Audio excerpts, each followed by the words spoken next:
So I promised I'd do a Facebook Live about 5:30 or 6, and my weather app says that there's going to be some thunderstorms at 6. I don't know how accurate that is, but just in case, I'm going to start a little early today. It's 5:15. Sorry. But this gives you guys a chance to actually get on and see what I'm doing here. So what I've got right now, turn you so you can see. See if I can get this to work here for me. I have my toolbox, and it has my Dremel tool. Okay. My mask, which is very important when you are working with anything that produces a fine dust. You definitely want to work with a mask.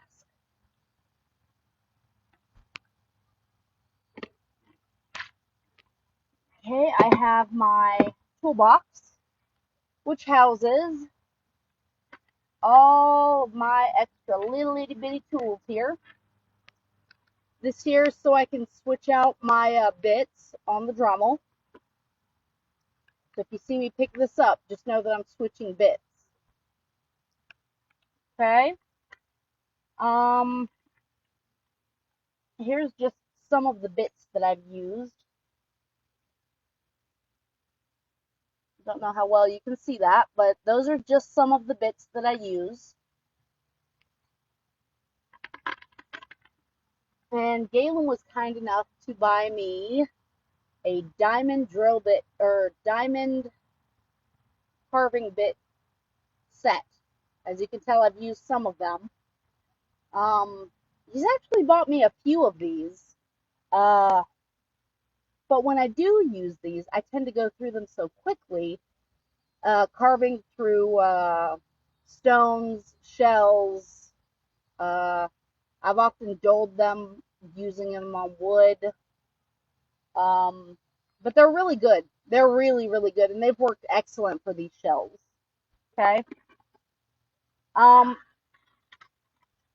here are some of the smaller shells that I've been using for earrings. Earlier today, I did a live video, and I showed you guys how I drill through. I drill a tiny little hole right about there to make an earring. I'm sorry I didn't get online to show you guys how I finished the earrings, but hey, I got to keep some secrets to myself, right? Anyways, that pair of earrings that I made, there's a picture of them on Facebook. They have a small bead on top, a small turquoise bead on top. Those already have a home. They will be going to my sister-in-law, Cindy Sillock, who just got married the other day. So congratulations, Cindy and Damien. Congratulations. And I have those earrings for you, Cindy, and I have a wood plaque with your last name on them as a wedding gift. So yeah. Underneath here, I have a corded Dremel, just in case my cordless Dremel dies out. And sometimes that does happen. It gets frustrating sometimes when I forget to charge this overnight, because this one is quite a bit heavier and it's a little more difficult to control than this one. But both of them have served me well. They're both hyper tough Dremels. So hopefully we won't need to get the extension cord and use this one. Hopefully the other one is charged up enough. And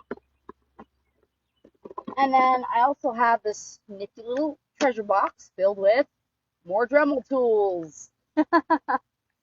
I love my Dremels.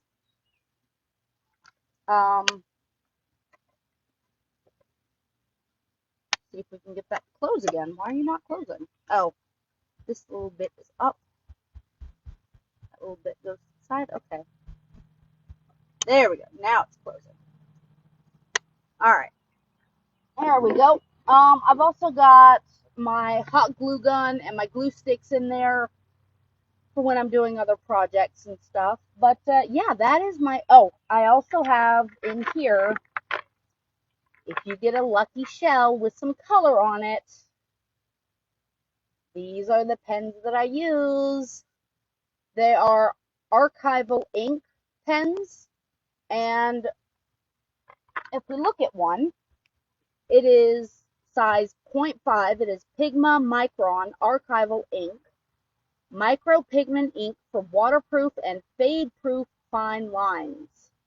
Now the tip is only about 0.45 millimeters wide. I like small tips. I'm addicted to those. But yeah, those are the pens that I use. You can see the tip is very, very small. I sometimes if you get a brighter, like a pastel color on your shell, that is one of my Sharpie highlighters. Hopefully waterproof. I don't know for sure, but it is Sharpie, so I mean, it should be good. So anyways, let's. Oops, I lost the pen. Let's put all this back. And let's get started.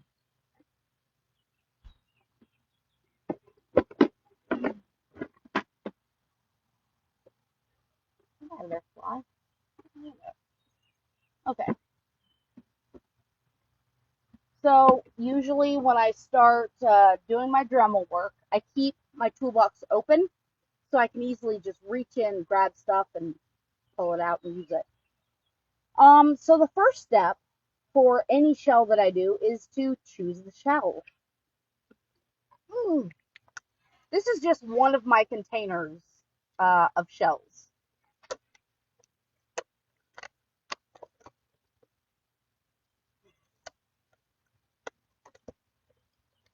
As you can see, I make sure the kids cannot get into them. Yeah, I have tons and tons and tons of pieces of shells.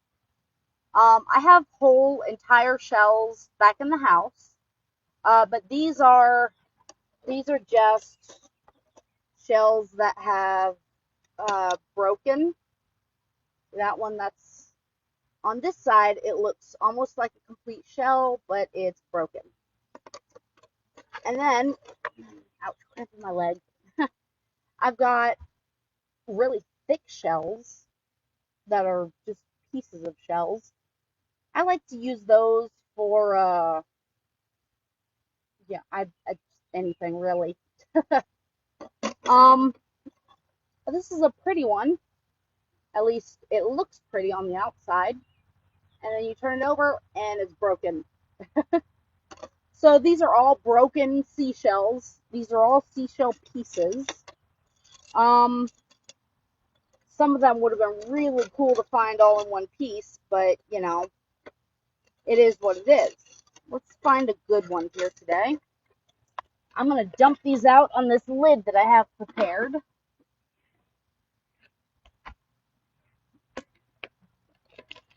That way I can get a good look at all of my seashells.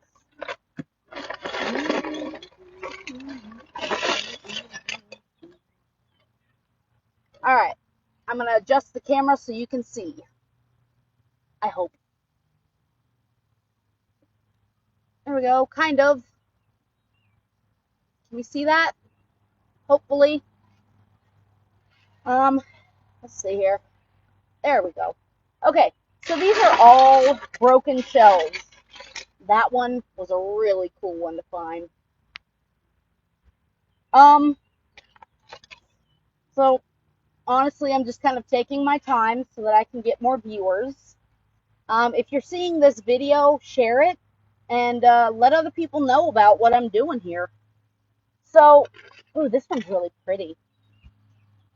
And, oh, But there's a big old crack along here. There's a big crack. I can't use that, otherwise it'll just break when I go to work on it. This one here, oh, this is a nice one here. Okay, so these ones usually make for excellent carving.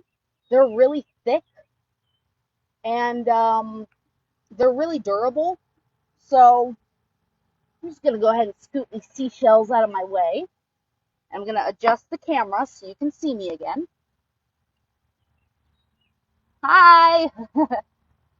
So it's just okay. So we have our seashell. We picked out our seashell. Now, what do we want to write? Let's see. I've done peace, hope, and love. I have done peace, hope, and love. I've done individual names. I've done some nicknames. For my Uncle Mike, for his 22 years clean and sober, I made him a shell that says 22 years, Uncle Mike. That was a challenge, but it was a lot of fun to make. It was on one of these actually. It was really thick. I mean, it was thick. So, um, hmm. Oh man, it's still hot and muggy out here. It's still like 93, 94 degrees out here. Hot and muggy. Hi, Susie. I see you. Um, so what shall we write?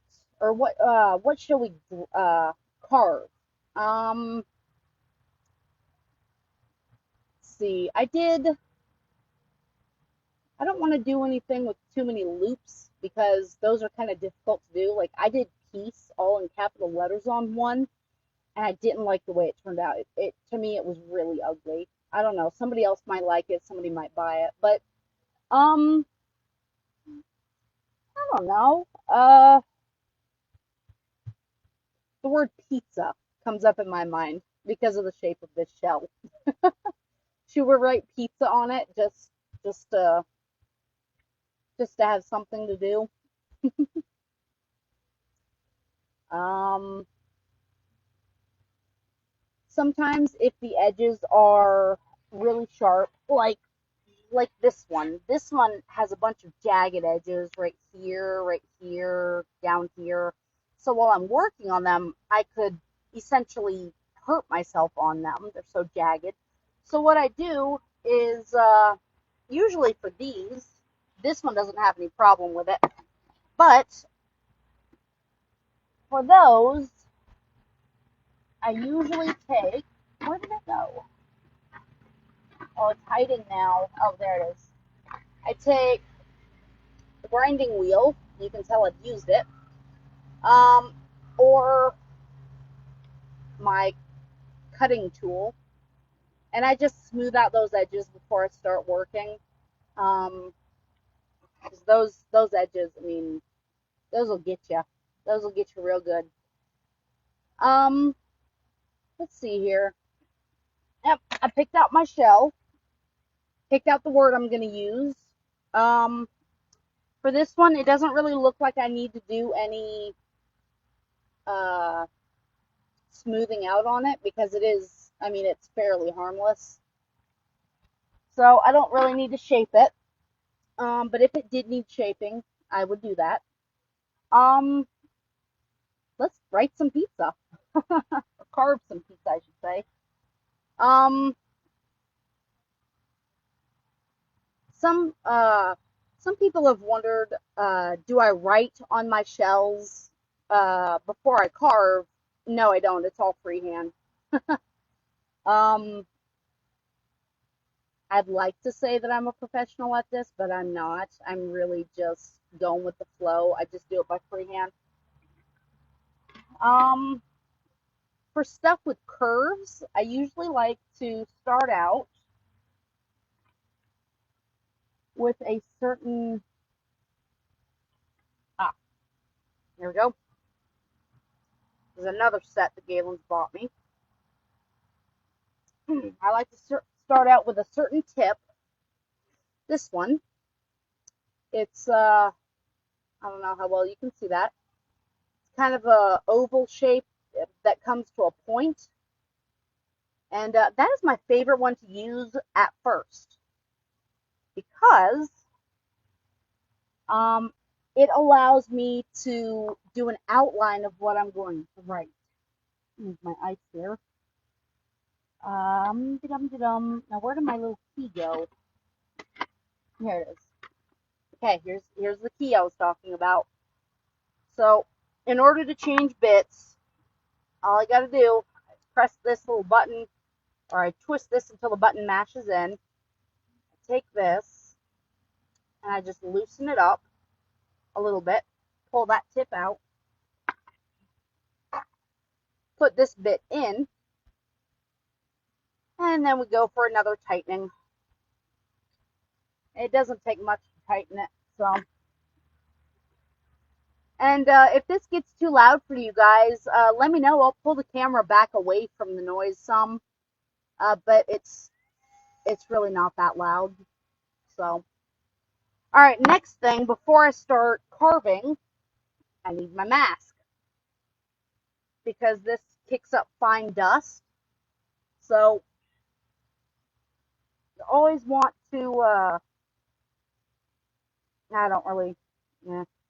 You always want to have a mask on so that you don't breathe in that fine dust and mess up your lungs. So, pizza. We're going to do pizza. I'm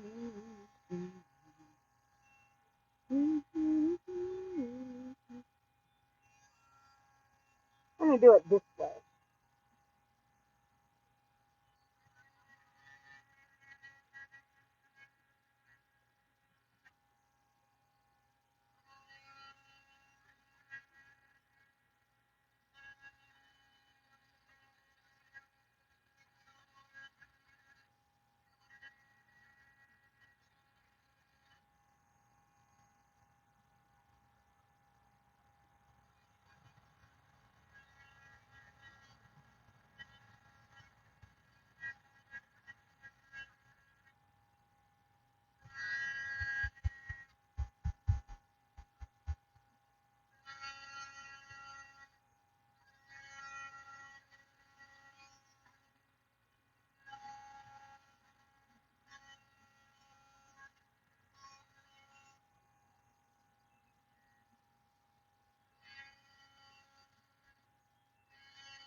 Yep. Come on now.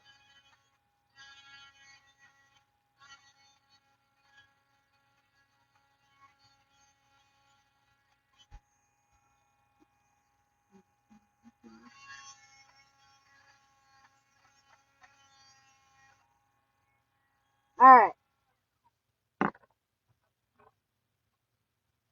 Okay, so you can see very, very faintly, it says pizza. I know it's a little off balance, but this video is just for showing you how I do this. So that A was giving me a little bit of troubles. It's really difficult to do curves, like an A, an E, an O, a G, stuff that has curves.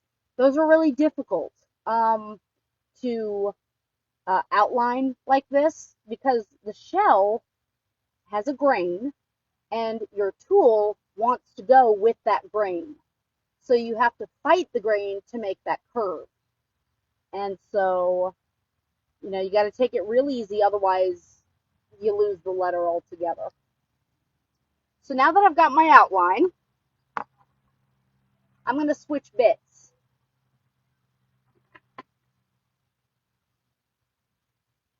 Loosen that up. Pull that out. And I'm going to go with a nice little round bit, a little tiny ball. Here it is. It's a very small ball. Here, let me show you. It's a very small ball. Not very big, but it makes a big impact when you're carving.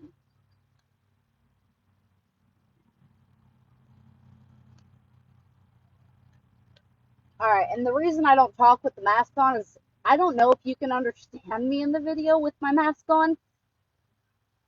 And the more I talk, the hotter it gets under this mask. It's 94 degrees out here and very, very humid. So, to save myself a little bit of discomfort, I just do the task and I don't talk. So, hi, Brenda. Okay.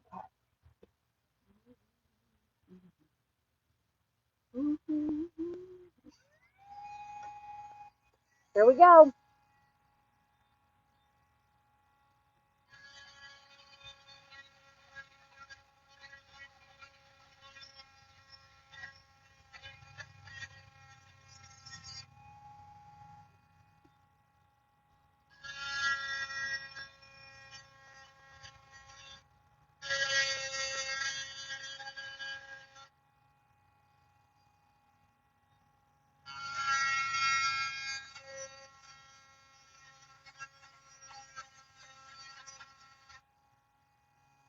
You can see that fine dust on there.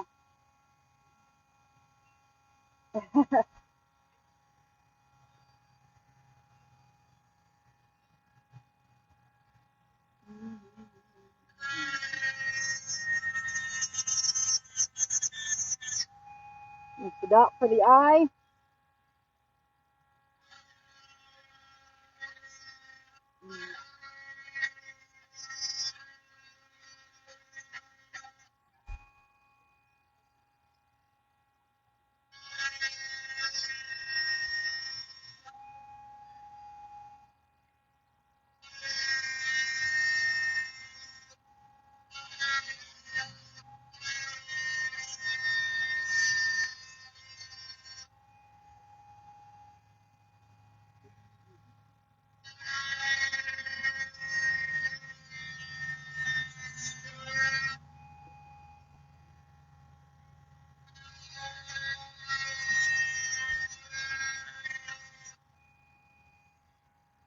Whew, hot out here.